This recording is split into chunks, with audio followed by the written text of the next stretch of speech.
Threshing machines became virtually the only means of processing the cereal crops in the UK until the arrival of the combine harvester about in 1947 started to make them redundant on bigger farms. Even so, they continued to be used on smaller farms well into the 1950s. The usual collection and storage of grain from the threshing machine in the West Country was in hired sacks which held 280 pounds of wheat. That's 8 sacks to the heavier English ton.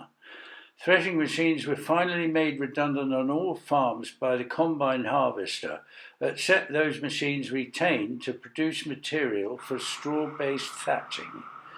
Those surviving machines are, I believe, the only threshing machines being commercially used in the UK today. So here, the crop is sown or planted in October using traditional seeds surpassed many decades ago by higher yielding varieties. The aim is for a yield of no more than 1.5 tons per acre of grain, as more than this detracts from the quality of the main product, thatching material. Cutting the crop. This starts circa mid-July, when the old hands say 3 colours should be seen in the crop. We use a Massey Sunshine wheel drive 6-foot cut binder made sometime in the 30s, which was controlled using 3 levers, one to control the reel or sails, both up and down and forward and back, one to control the height of cutting, and one to control the position of the bind on the sheaf, which importantly should be halfway between the ears and the butt of the sheaf. The output of this machine is a little over 1 acre per hour of cutting, perhaps not achieved in the field shown, as we were cutting a small, bumpy and wet part of the field when filmed. Typically, with UK binders, the cutter bar is on the left side of the machine when viewed from the rear, so the field must be cut in an anti-clockwise direction.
Stooking the sheaves. The straw in the sheaves they are stooking is of optimum quality for thatching material at this stage, but the grain is too soft for processing. Therefore, the stooks must remain in the field for another 10 days or a fortnight for the grain to harden sufficiently. If cutting were to be delayed until the grain was hard enough to process, the straw would become brittle and less durable and fail the twist tests used by thatchers and those who supply them. When stooking the sheaves, the stookers must work in a clockwise direction around the field, so they pick up the sheaves with the grain to the front and the butts to the rear, so the sheaves naturally fall to the ground butts down when released from under their arms. 6 rows of sheaves are taken up to make a row of stooks, which are placed between the 3rd and 4th rows, except the outer row of stooks. These are placed between the 5th and 6th row of sheaves to make room for cutting the outside row clockwise in the opposite direction to which it was cut, to enable the binder to cut the crop pushed over by the tractor in the opening round.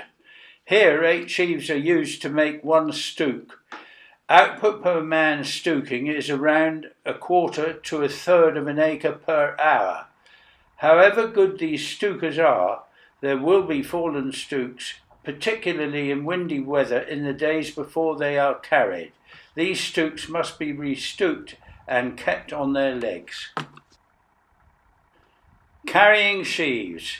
Here the sheaves are loaded onto a trailer by one man pitching to one load maker, but more often there would be two men pitching to one load maker. In that case, they must take great care to pitch accurately and alternately to avoid overwhelming or even injuring the load maker. A team of 3 people could expect to load and carry to a nearby barn, unload and stack about half an acre per hour, provided one of them could make the stack or rick. The sheaves must be dry for this operation, which is sometimes stopped by rain. I noticed when the roads became completely dry, it was usually okay to resume carrying sheaves.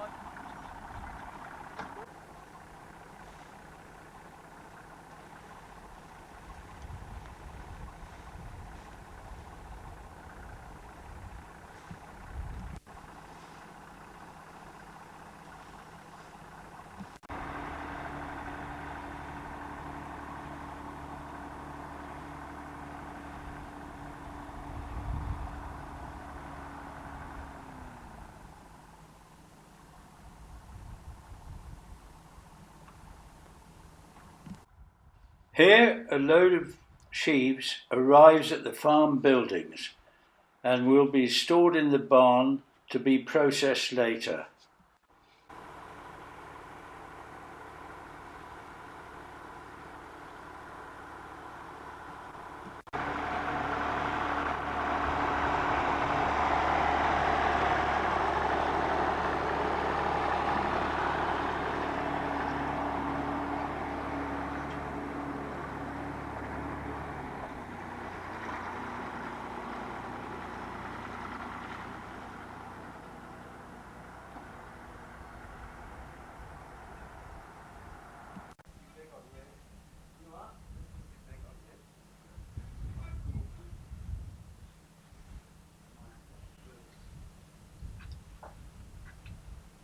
Here the trailer is unloaded by one man. Another man is on the rick or stack, and he passes the sheaves 2 at a time to a third man who is making the rick. Once the rick or stack in the barn is completed, it is said to go into the sweat, which takes about 6 weeks to evaporate the remaining moisture. This remaining moisture can cause problems in processing the crop, which is why the processing is not done for at least 6 weeks. The only exception is combing directly from the field as shown, which can only be done in exceptionally dry weather.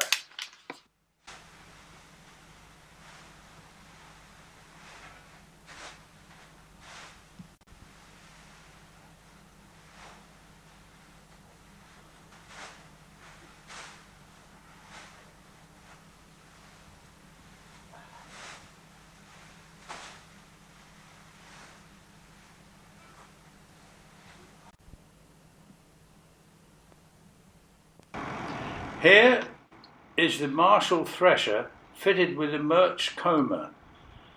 As you can see, the man on the right is feeding individual sheaves into over and under belts after they have been placed exactly in front of him with their binds cut by the man beside him.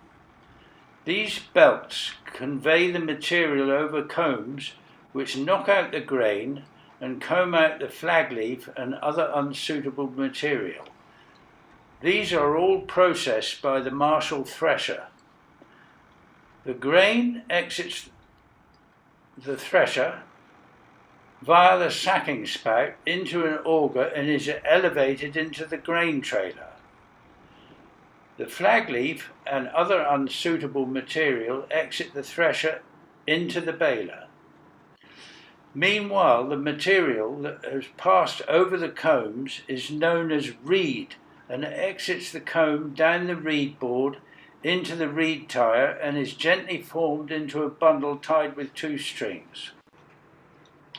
The output we achieved from this machine per hour of operation was about 3/4 of a ton of reed, 3/4 of a ton of grain and circa 30 bales of straw.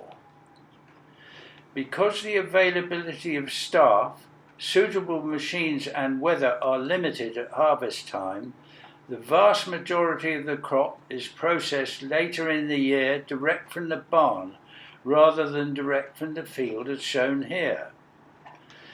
When processing from the barn, we operated for 6.5 hours a day, from 9 till 5, with a half-hour break at 10 o'clock for late breakfast known in North Devon as lunch, and 1 hour break at 1 o'clock for what we called dinner, which was a cooked meal complete with dessert.